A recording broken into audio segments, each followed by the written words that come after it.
जब तुम किसी के पीछे भागते हो तो तुम पहले ही हार चुके होते हो। भागने वाला कभी आकर्षक नहीं होता, वह सिर्फ दयनीय होता है। तुमने कभी सोचा है कि तुम इतने बेचैन क्यों हो? क्यों अकेले कमरे में बैठते ही तुम्हारा मन भागने लगता है? क्यों किसी की तस्वीर चाहिए? क्यों कोई आवाज चाहिए? क्योंकि भीतर सन्नाटा है और तुम सन्नाटे से डरते हो। तुमने कभी मौन से मित्रता नहीं की, तुमने हमेशा शोर में खुद को छुपाया है। स्त्री उस शोर का सबसे मीठा रूप बन गई है, लेकिन मिठास भी अगर नशा बन जाए तो बीमारी है। तुम कहते हो मैं उससे प्रेम करता हूं। अगर सच में प्रेम होता तो डर नहीं होता। डर क्यों है? डर कि वह चली ना जाए, डर कि वह किसी और को न चुन ले, डर कि तुम अकेले न रह जाओ। प्रेम में डर नहीं होता। डर केवल तब होता है जब भीतर कुछ भी नहीं होता। समाज ने तुम्हें सिखाया मर्द बनो, रोना मत, कमजोर मत दिखो, और तुमने क्या किया? तुमने भावनाओं को दबा दिया, और जो दबता है वह विकृत हो जाता है। तुम्हारी कामना विकृत है, तुम्हारी इच्छा बेचैन है, और फिर तुम कहते हो स्त्री ने मुझे पागल कर दिया। नहीं, तुम पहले से ही पागल थे। स्त्री तो बस आईने की तरह है, वह तुम्हें वही दिखाती है जो तुम हो। अगर भीतर शांति होती तो उसकी उपस्थिति ध्यान बन जाती। अगर भीतर अराजकता है तो उसकी उपस्थिति आग बन जाती है। समझो इस बात को, स्त्री समस्या नहीं है, समस्या तुम्हारा खालीपन है। तुम भरना चाहते हो किसी से, किसी के जरिए, किसी के शरीर से, किसी की आंखों से, लेकिन खाली पात्र बाहर से नहीं भरते। जो बाहर से भरता है वह रिस जाता है।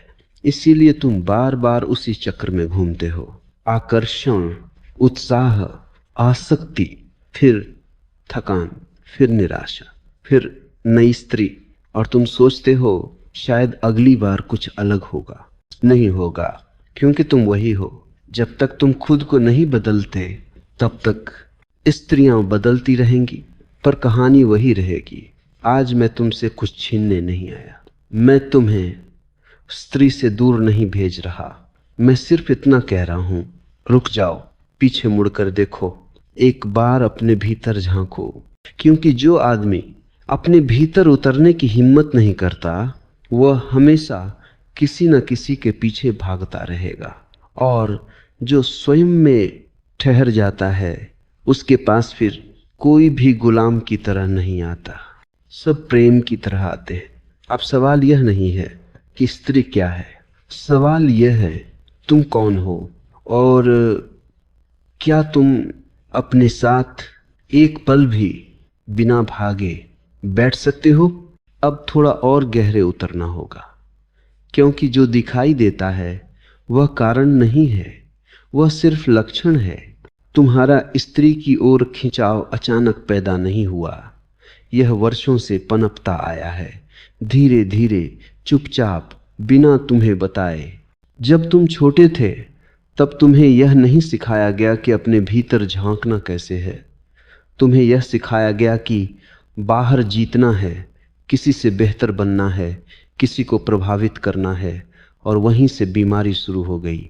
तुम्हें बताया गया तुम तब मूल्यवान हो जब कोई तुम्हें चुने, जब कोई तुम्हें चाहे, जब कोई तुम्हें देखकर मुस्कुराए।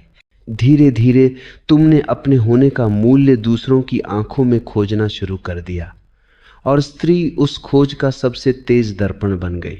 ध्यान से समझो, तुम स्त्री को नहीं चाहते, तुम उसके जरिए अपने अस्तित्व की पुष्टि चाहते हो। जब वह तुम्हें देखती है तुम खुद को महसूस करते हो, जब वह चाहती है तुम खुद को जरूरी समझते हो, जब वह दूर जाती है तुम अचानक शून्य हो जाते हो। यह प्रेम नहीं है, यह पहचान की भीख है। तुम अकेले इसलिए नहीं डरते कि कोई नहीं है, तुम अकेले इसलिए डरते हो क्योंकि तब कोई तुम्हें परिभाषित नहीं कर रहा। बचपन से तुम्हें यह नहीं सिखाया गया कि मौन में कैसे रहा जाए, तुम्हें सिखाया गया कि मौन का मजबूरी है, कि चुप आदमी हार जाता है। इसलिए तुम भीतर की आवाज से भागते हो और बाहर की आवाजों में खो जाते हो।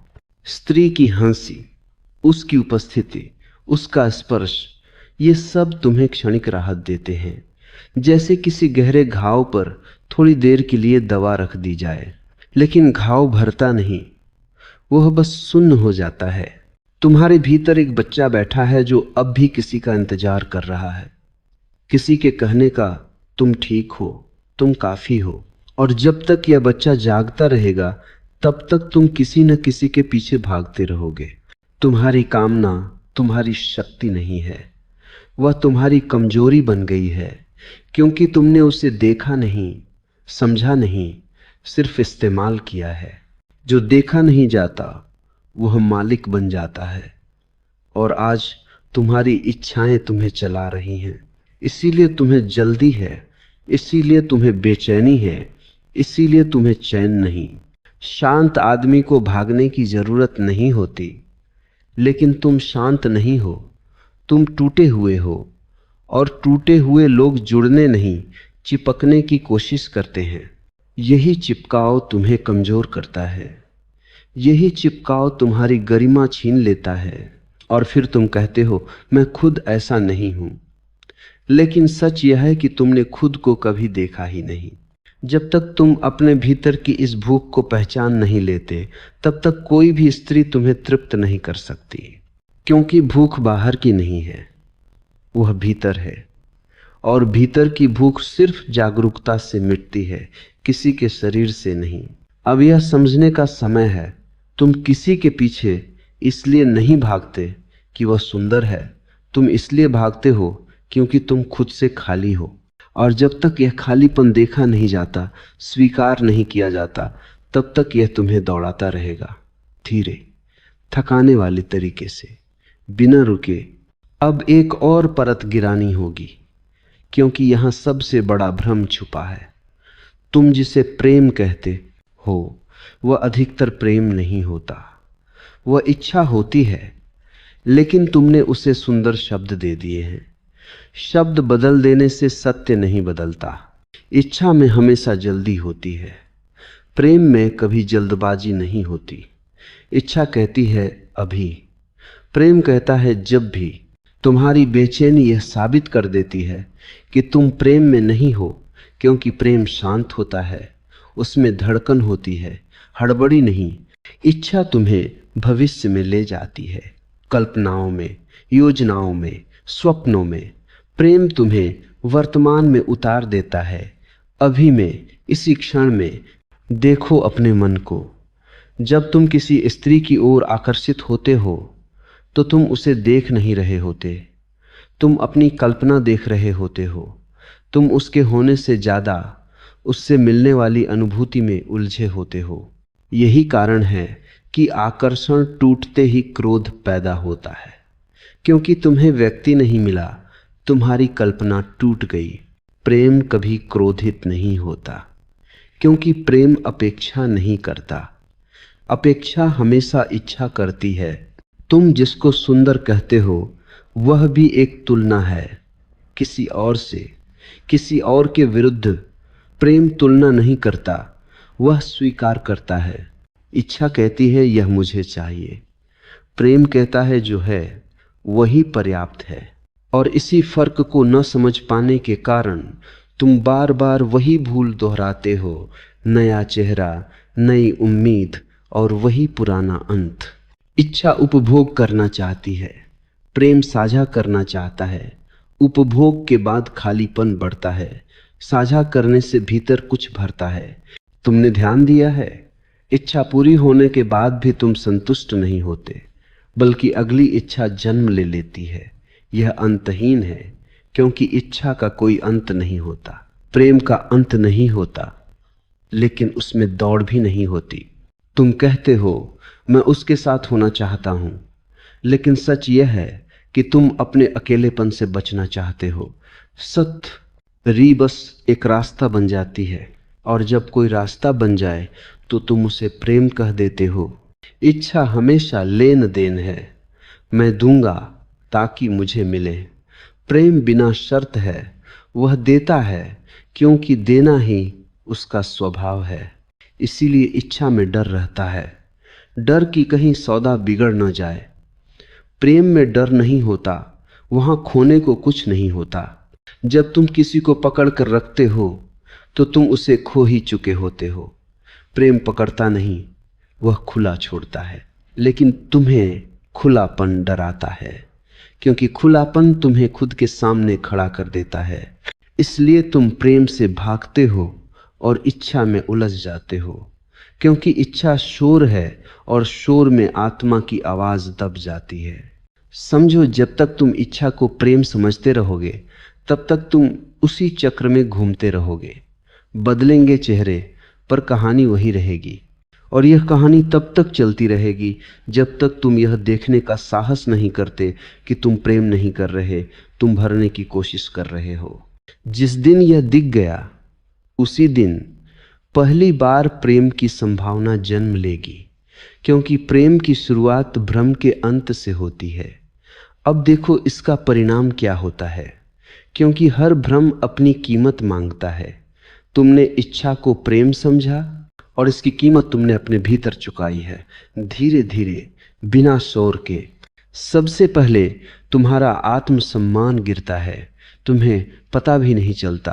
तुम किसी के सामने खुद को छोटा करने लगते हो, अपनी बात दबाने लगते हो, अपनी गरिमा को समझौते के नाम पर छोड़ देते हो।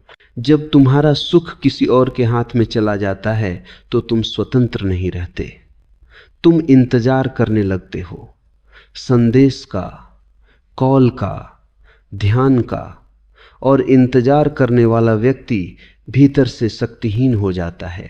तुम्हारी ऊर्जा बाहर बहने लगती है, तुम थके रहते हो बिना मेहनत के, क्योंकि मन लगातार किसी और के इर्द गिर्द घूम रहा होता है। जहां मन बंधा है वहीं जीवन बंधा है। फिर ईर्ष्या जन्म लेती है, तुलना आती है, शक पैदा होता है, और तुम धीरे धीरे उस व्यक्ति में बदल जाते हो जिसे तुम खुद भी पसंद नहीं करते। तुम्हारी हंसी नकली हो जाती है, तुम्हारी खुशी निर्भर हो जाती है, और निर्भर खुशी खुशी नहीं होती, वह मजबूरी होती है। तुम निर्णय लेना भूल जाते हो, क्योंकि हर फैसला अब यह देखकर होता है कि दूसरा क्या सोचेगा। तुम अपने केंद्र से हट जाते हो, और जो अपने केंद्र से हटता है वह दूसरों की परिक्रमा करता है। स्त्री तुम्हें बांधती नहीं है, तुम खुद बांधते हो, क्योंकि भीतर कुछ खाली है और तुम उसे किसी और से भरने की जिद करते हो। धीरे धीरे यह जिद आदत बन जाती है और आदत पहचान बन जाती है। फिर तुम कहते हो मैं ऐसा ही हूं। नहीं, तुम ऐसे नहीं हो, तुम ऐसे बन गए हो, और जो बना है वह टूट भी सकता है। लेकिन उससे पहले तुम्हें यह देखना होगा कि तुम कहाँ गिरे हो, क्योंकि जो अपनी गिरावट नहीं देखता वह उठने का सपना भी नहीं देख सकता। तुम्हें लगता है कि तुम प्रेम में हो, लेकिन भीतर डर बैठा है। डर कि कहीं तुम पर्याप्त न साबित हो जाओ, डर कि कहीं तुम छोड़ न दिए जाओ। प्रेम में कोई पर्याप्त या अपर्याप्त नहीं होता, ये शब्द सिर्फ सौदे में चलते हैं, और जब सौदा टूटता है तो तुम खुद को दोष देने लगते हो या सामने वाले को, लेकिन कभी उस भ्रम को नहीं देखते जिसने यह सब पैदा किया। यही सबसे बड़ा नुकसान है, क्योंकि चोट शरीर को नहीं लगी, चेतना को लगी है, और चेतना की चोट दिखती नहीं पर जीवन भर चुभती रहती है। तुम भीतर से सिकुड़ जाते हो, खुलापन खो देते हो, और फिर अगली बार और भी ज्यादा पकड़ने की कोशिश करते हो। यही चक्र है, पकड़ो, खो, फिर पकड़ो, और हर बार थोड़ा और गिरो। और जब बहुत नीचे गिर जाते हो तब पहली बार सवाल उठता है, क्या यही प्रेम है? यह सवाल दुख से पैदा होता है, लेकिन यही सवाल जागरूकता का पहला संकेत भी है, क्योंकि जब दर्द सच हो जाता है तब झूठ टिक नहीं पाता, और यहीं से बदलाव की संभावना जन्म लेती है। और अब यहाँ रुकना ही होगा, क्योंकि अगर तुम यहीं नहीं रुके तो यह गिरावट और गहरी होती जाएगी। तुम जितना बाहर पकड़ने की कोशिश करोगे उतना ही भीतर खोते जाओगे। यह नियम है, इसे बदला नहीं जा सकता। अब प्रश्न यह नहीं है कि स्त्री से कैसे दूर रहा जाए, असली प्रश्न यह है कि तुम अपने भीतर कैसे लौटा जाए।